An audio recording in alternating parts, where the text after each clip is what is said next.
I want to quickly go back in time with you and talk a little bit about how this developed and how it formed.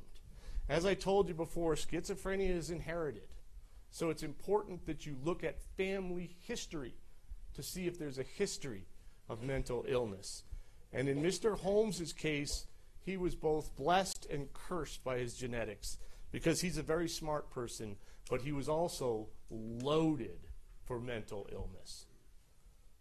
I just want to talk about a couple people.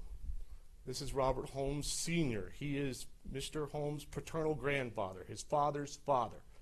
He was a very successful man, a career Army officer, a military planner, I think, strategist.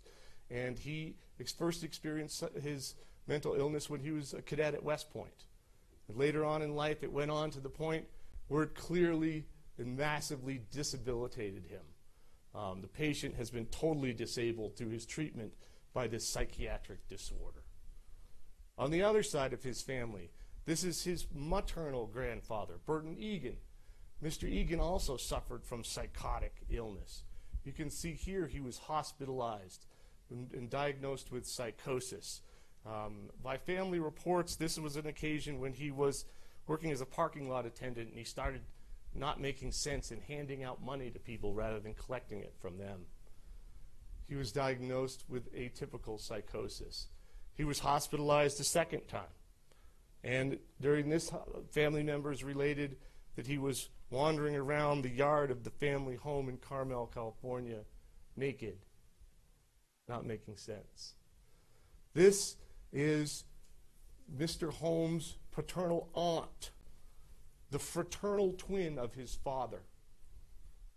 Ms. Holmes didn't cooperate with us because of the paranoid nature of her delusional disease. But you can see from that letter from her psychiatrist that she has been diagnosed with schizoaffective disorder, a variation of schizophrenia, the same disease that Dr. Woodcock has diagnosed Mr. Holmes with. She's been disabled for most of her life. She takes psychiatric medication, and even with all those supports, even with the medication and the psychiatrist, and having had this disease for 30 or more years, she still periodically gets bad enough that she has to be hospitalized. Quickly,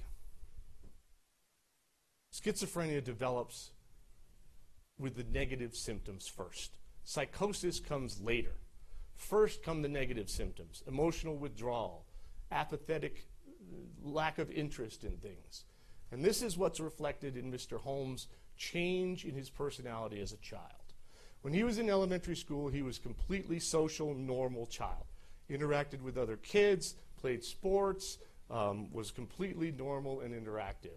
When he moved into middle school and high school, things changed dramatically. He withdrew from everything. He started to feel like he was different. He started to think about suicide and attempted suicide at the age of 11, something Dr. Gurr will tell you doesn't happen unless there's something seriously wrong. And then it got worse. When he was a sophomore in high school, he began to have intrusive, unwanted thoughts in his brain telling him to kill people. And those thoughts continue to this day. Nobody noticed that the mental illness at this early age. Why? Because he was getting straight A's. And he was causing no problem. And he was a good kid.